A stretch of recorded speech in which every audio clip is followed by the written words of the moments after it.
ये कहानी बहुत साल पहले की है। एक गांव में संजना नाम की एक प्यारी सी लड़की रहती थी। वो अपने माता पिता और अपने बड़े भाई विकी के साथ रहती थी। वो पढ़ने लिखने में जितनी होशियार थी, उससे कहीं ज्यादा खूबसूरत थी। संजना का बचपन से ही एक सपना था कि वो बड़ी होकर एक मॉडल बने, लेकिन उसके मॉडलिंग करियर पर कोई भी उसे सपोर्ट नहीं करता था। संजना का 12वीं का रिजल्ट आने में अब कुछ ही दिन बाकी थे। संजना ने ये ठान लिया था कि उसे मॉडल ही बनना है, कोई उसे सपोर्ट करे या ना करे। इसलिए संजना अपने स्कूल में ही रोजाना मॉडलिंग की प्रैक्टिस किया करती थी। ऐसे ही कुछ दिन बीत गए। फिर एक दिन उसका भाई विकी बाहर से आया और बोला, माँ, संजना का 12वीं का रिजल्ट आ गया है। अच्छा ठीक है बेटा, तू जल्दी से जा और फटाफट चेक करके बता कि क्या रिजल्ट आया है। ठीक है माँ, मैं अभी देख कर आता हूँ। उसके बाद विकी संजना का रिजल्ट देखने के लिए चला जाता है और यहाँ संजना की तो मानो दिल की धड़कन ही रुक गई थी। तभी कुछ देर में विकी वापस आ गया और उसने सभी को बताया, माँ, संजना फर्स्ट डिवीजन से पास हुई है। संजना का 98% आया है। ये सुनकर घर में सब बहुत खुश हो गए और संजना तो खुशी के मारे उछलने लगी। तभी उसकी माँ ने कहा, अरे वाह मेरी बच्ची, तुमने तो कमाल ही कर दिया।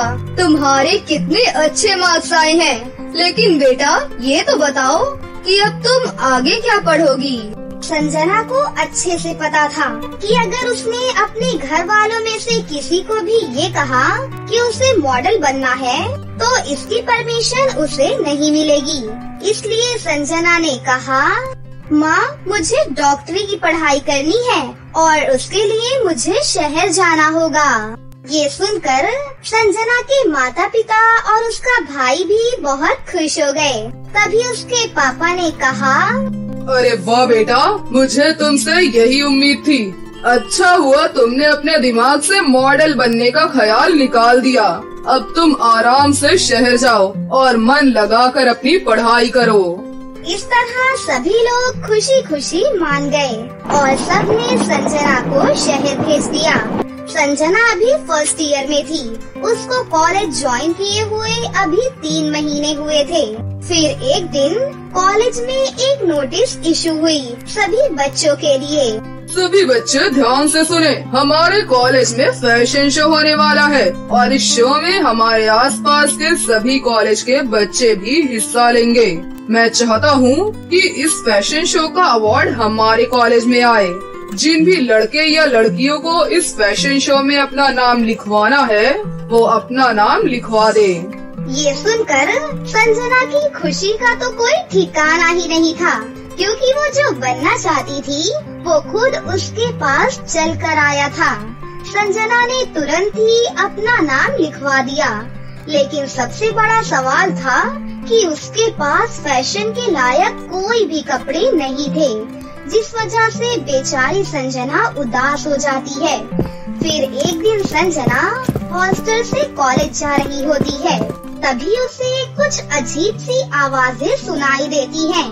संजना उस आवाज का पीछा करते करते जाती है और वो एक घने जंगल में पहुंच जाती है, लेकिन उसे वहाँ पर कोई भी दिखाई नहीं देता। कि तभी वो देखती है कि एक खूंखार शेर एक जाल में फंसा हुआ है। उसे देख वो बहुत डर जाती है। तभी वो कहती है, अरे ये क्या, ये तो जाल में फंसा हुआ है। अगर मैं इसे बचाने गई तो ये मुझे ही खा जाएगा और मैं इसे इस हालत में छोड़कर भी नहीं जा सकती। चलो आज अपना लक आजमाती हूँ। तभी संजना डरते डरते शेर के पास गई और उससे कहा, मैं आपका जाल काटने जा रही हूँ, लेकिन प्लीज आप मुझे कुछ नुकसान मत पहुँचाना। और इतना कहते ही संजना अपने पास रखी कैंची से उस जाल को काटने लगी। थोड़ी ही देर के बाद वो जाल कट जाता है और शेर जाल से आजाद हो जाता है। तभी वो शेर एक खूबसूरत परी बन जाता है। तभी परी संजना से कहती है, मैं सिंड्रेला परी हूँ और मैं परी लोक से आई हूँ। एक दुष्ट जादूगर मुझसे मेरी सारी जादुई शक्तियाँ छीनना चाह रहा था, इसलिए उसने मुझे शेर बना दिया और इस जाल में बंद कर दिया। यहाँ पर काफी लोग आए थे, लेकिन वो मुझे इस हालत में ही छोड़कर चले गए, क्योंकि उन्हें मुझसे डर लग रहा था कि मैं उन्हें मारकर खा जाऊंगी। लेकिन तुमने बिना डरे ही मेरी मदद करी है। तुम बताओ मैं तुम्हारे लिए क्या कर सकती हूँ। ये सुनकर संजना खुश हो जाती है और कहती है, सिंड्रेला परी, मुझे एक मॉडल बनना है, लेकिन मेरा परिवार मेरे खिलाफ है।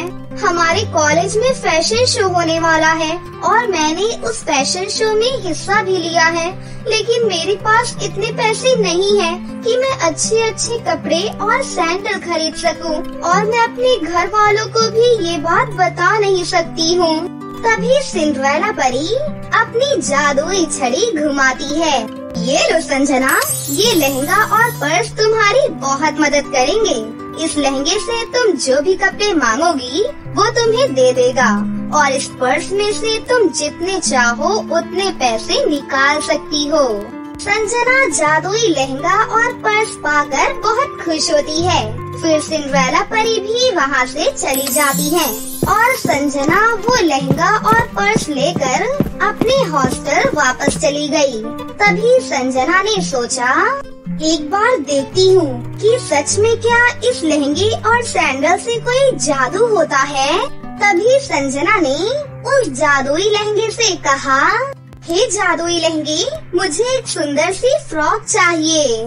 तभी वहाँ पर अचानक से एक सुंदर सी फ्रॉक आ गई और संजना बहुत खुश हो गई। कुछ दिन के बाद फैशन शो का दिन भी आ गया। सभी लड़कियों ने बहुत अच्छे अच्छे कपड़े पहने थे और यहाँ संजना अपने कमरे में गई और अपने जादुई लहंगे से कहा, हे जादुई लहंगे, मुझे एक सुंदर सा लहंगा दो जिसे पहनकर मैं बहुत सुंदर लगूं और वो फैशन शो जीत जाऊं। संजना के इतना कहते ही वो जादुई लहंगा अपने जादू से उसे एक सुंदर सा लहंगा पहना देता है। जब संजना तैयार होकर फैशन शो के स्टेज पर पहुंची तो सबकी निगाहें उसी की ओर थी। वो बहुत ज्यादा खूबसूरत लग रही थी। फिर फैशन शो का रिजल्ट आ गया और संजना इस शो में फर्स्ट आई थी। इस तरह संजना ने अपने कॉलेज का नाम रोशन किया, जिससे सब लोग बहुत खुश हुए।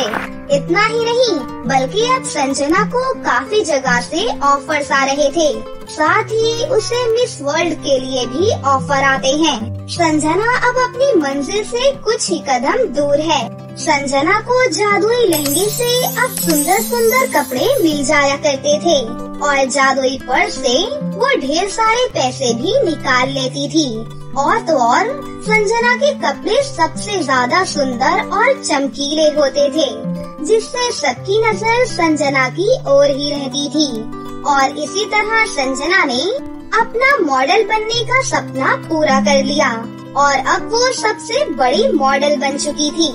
संजना की ये कामयाबी देखकर अब उसके परिवार वाले भी बहुत खुश थे।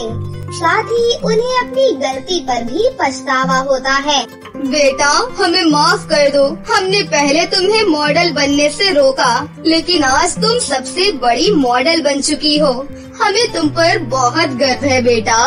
कोई बात नहीं माँ, जो हो गया उसे भूल जाओ। आज सिंड्रेला परी की वजह से ही मैं इतनी बड़ी मॉडल बन पाई हूँ। सिंड्रेला परी, आपका बहुत बहुत शुक्रिया। हाँ बेटा, हम बहुत खुश नसीब हैं कि तुम हमारी बेटी हो। तुमने हमारा नाम रोशन कर दिया। इस तरह अब संजना के सारे परिवार वाले भी बहुत खुश हुए। अब संजना अपने जादुई लहंगे और पर्स के साथ बहुत खुश थी।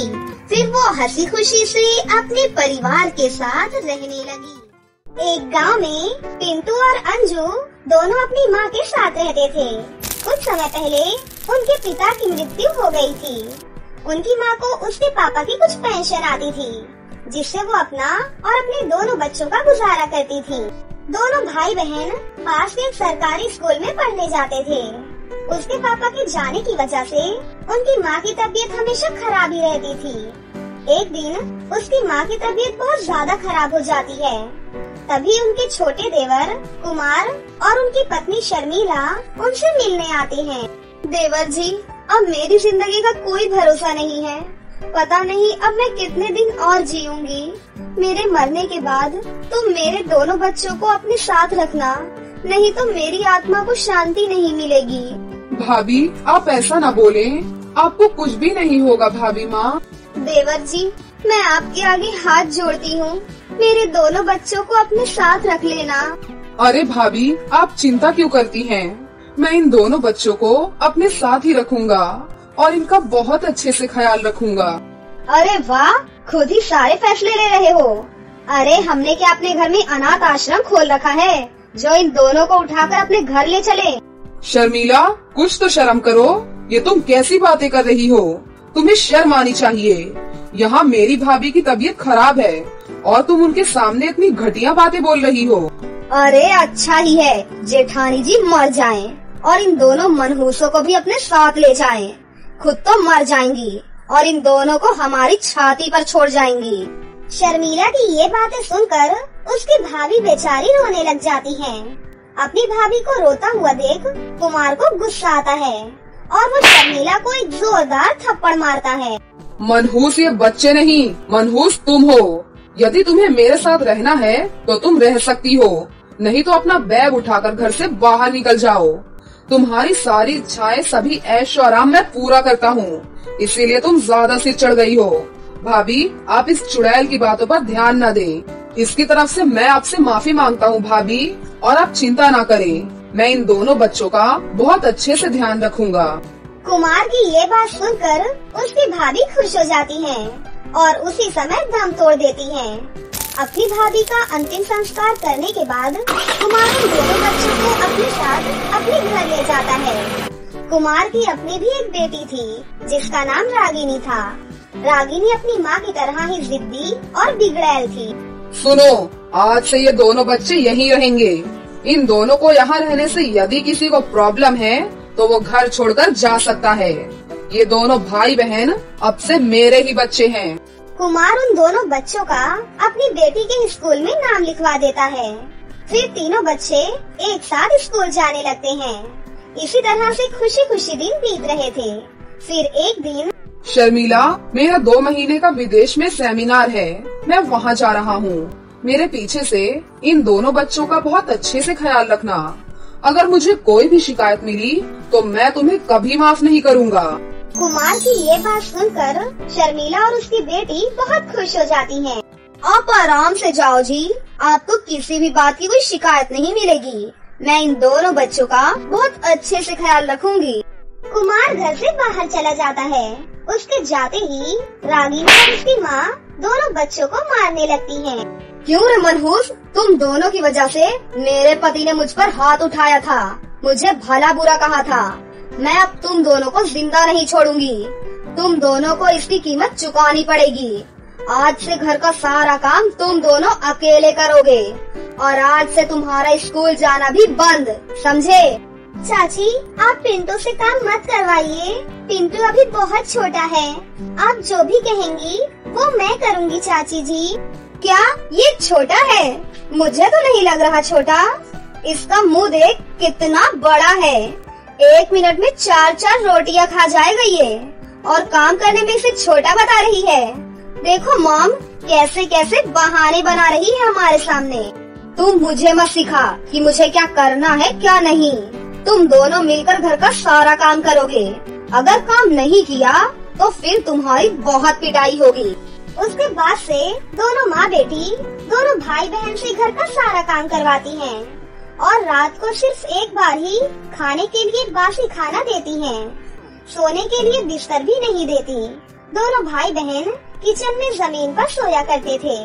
शर्मिला और उसकी बेटी दोनों भाई बहन की बहुत पिटाई करती थी। फिर एक दिन, अरे ओ मनहूस, इधर आ। जी चाची जी।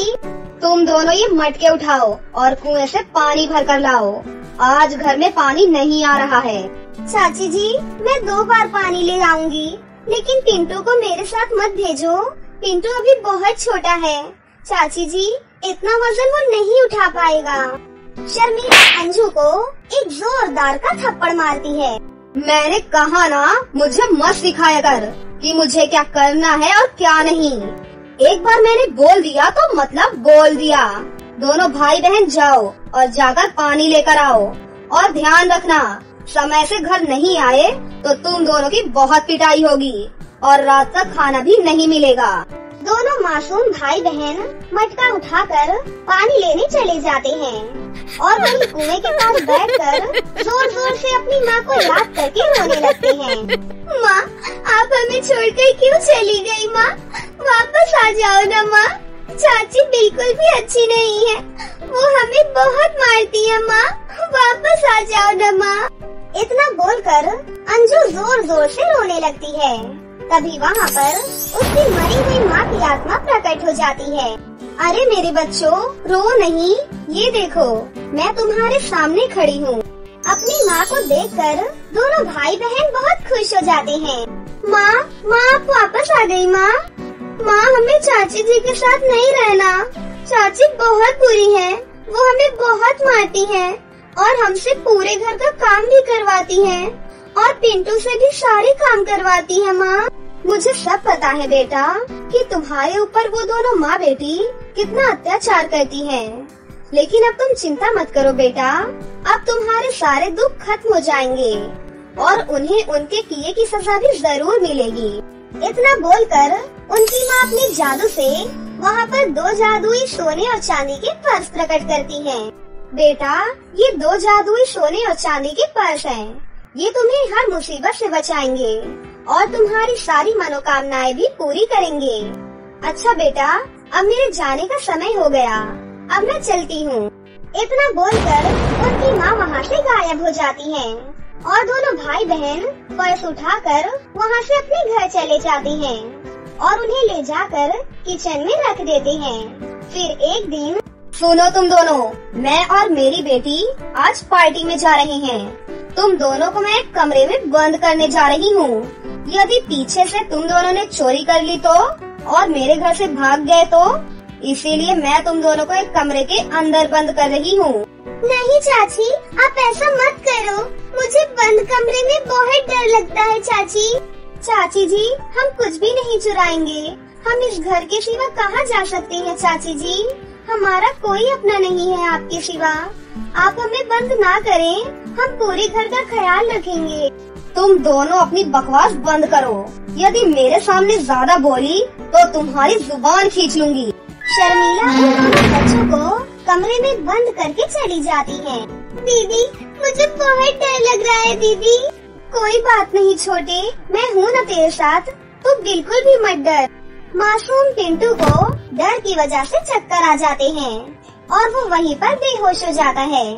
अंजू भागी भागी दरवाजे के पास जाती है। कोई है? प्लीज दरवाजा खोलो, मेरा भाई बेहोश हो गया है अंदर, प्लीज मेरी मदद करो। तभी अचानक से उड़ते हुए वहाँ पर दोनों जादुई पर्स आते हैं। जादुई पर्स अपने जादू से पिंटू को बिल्कुल ठीक कर देते हैं। तुम डरो नहीं, हम यहाँ तुम्हारी मदद के लिए आए हैं।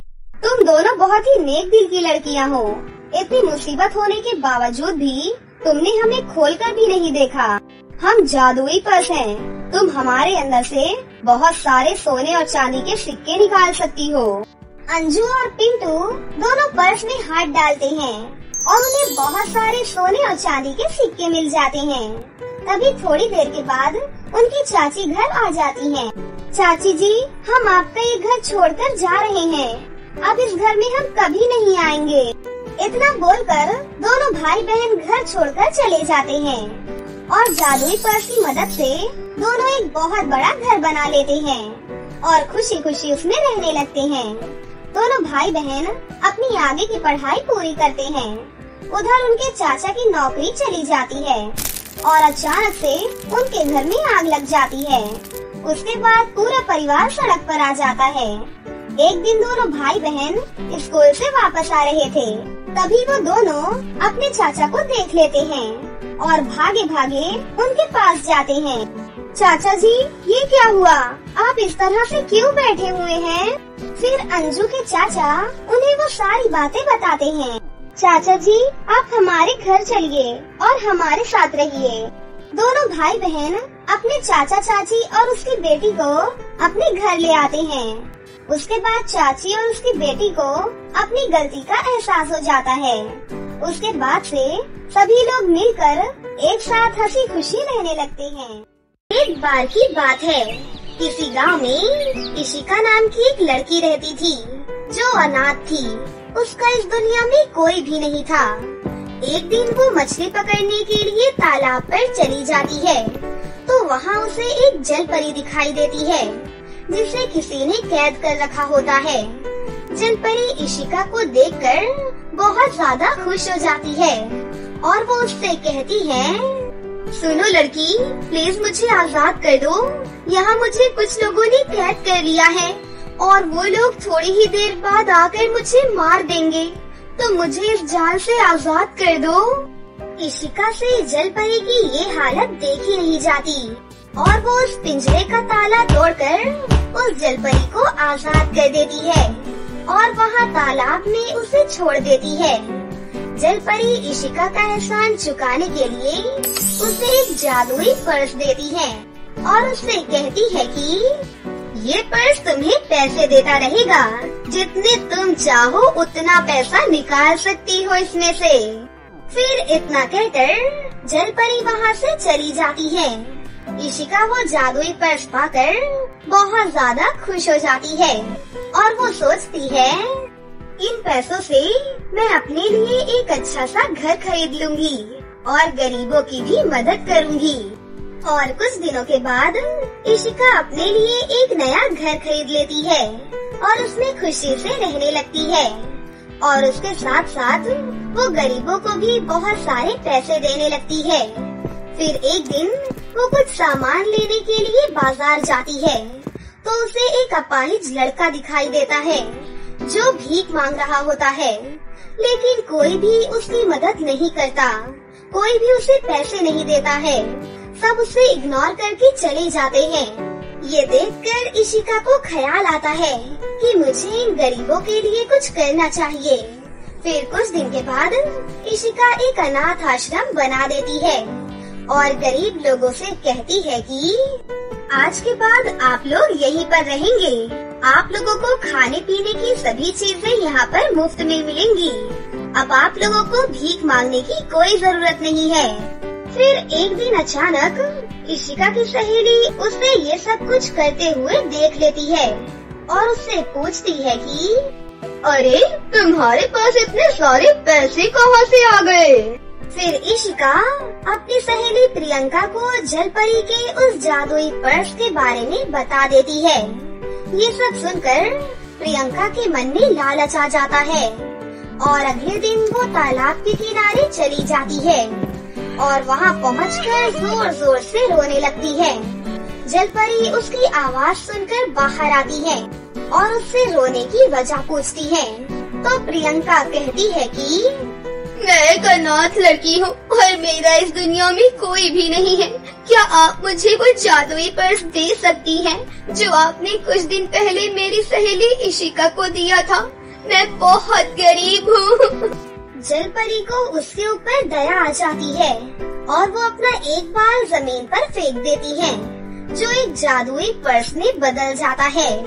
फिर प्रियंका उस पर्स को उठाकर वहाँ से चली जाती है और घर पहुंचकर उस पर्स को खोलती है तो उसमें से एक एक रुपए के सिक्के होते हैं। ये देखकर प्रियंका को बहुत गुस्सा आता है और वो बोलती है, ये क्या, जलपरी ने मुझे भिखारन समझकर चिल्लर दे दिया? मैं अभी जाकर उसकी खबर लेती हूँ। और कुछ देर बाद प्रियंका फिर से तालाब के पास जाकर जलपरी को जोर जोर से आवाज लगाने लगती है। जलपरी, जलपरी, कहाँ हो तुम? जलपरी, जल्दी यहाँ आओ। फिर जलपरी बाहर आकर उससे चिल्लाने की वजह पूछती है। अरे क्या हुआ? तुम क्यों इतना जोर जोर से चिल्ला रही हो? तो प्रियंका उससे गुस्से से कहती है, तुमने मुझे भिखारन समझकर मुझे चिल्ला दिया है? क्या मैं तुम्हें भिखारन लगती हूँ? तो जल परी उससे कहती है कि हर किसी को उसकी औकात के मुताबिक मिलता है। तुमने मुझसे झूठ बोला था, लेकिन मैंने फिर भी तुम्हें वो जादुई पर्स दे दिया। अब चली जाओ यहाँ से। ये सब सुनकर प्रियंका को बहुत गुस्सा आता है और वो जल परी के बाल काटने की कोशिश करती है, इस सोच के साथ कि जल परी की सारी शक्ति उसके बालों में है और जल परी के सारे बाल अगर मैं रख लूंगी तो सारी शक्तियाँ मुझ में आ जाएंगी। लेकिन जल परी प्रियंका के इरादों को समझ जाती है और अपना एक बाल प्रियंका पर फेंक देती है, जो एक जानवर की शक्ल इख्तियार कर लेता है। प्रियंका उस जानवर को देखकर बहुत ज्यादा डर जाती है और दुम दबाकर वहाँ से भाग जाती है। फिर उस दिन के बाद से प्रियंका उस तालाब के बारे में भूल जाती है और उधर इशिका हंसी खुशी से अपने जादुई पर्स के साथ अपनी जिंदगी जीने लगती है। तो दोस्तों, कैसी लगी आपको हमारी ये कहानी? अगर आपको हमारी कहानी अच्छी लगी हो तो इसे जरूर लाइक करें, साथ ही हमारे चैनल को सब्सक्राइब भी कर लें और बेल आइकन को दबाना ना भूलें। मिलते हैं अगली वीडियो में। धन्यवाद।